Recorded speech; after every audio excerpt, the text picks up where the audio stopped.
From raising the thermostat to starting a fire, we know you'll be doing your very best to stay warm, but please don't put yourself in danger. Space heaters and other means of warming your home pose some serious safety risk. Here now with the do's and don'ts, KHOU 11 News, Brittany Ford. Brittany. From Brusher's Chimney, this is Natalie.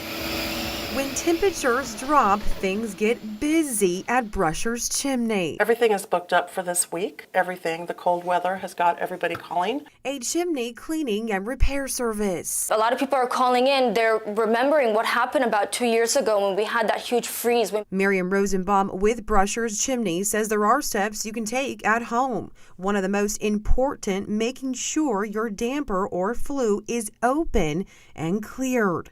This photo shows a before and after of what that should look like. You think about it like black charcoal that can catch on fire and then your house can light on fire. So you want to make sure that your flue is free of nests, leaves, creosote. Rosenbaum says if you're using wood, you should clear out all old ashes and check the brick and mortar, ensuring there are no cracks or holes. It's important that we remain safe as the temperatures drop. Houston Fire is also warning of the dangers of carbon monoxide, stressing the importance of putting a fire out before you go to bed and having the proper safety detectors. Make sure, again, if you don't have a carbon monoxide detector or a smoke detector, that you reach out to the fire department. We can assist you in acquiring one of those.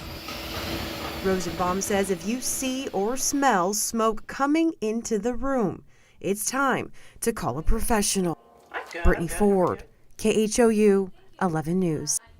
KHOU 11 is keeping you up to speed on all things Arctic blast. Text the word freeze to 713-526-1111 for information as we track this colder weather.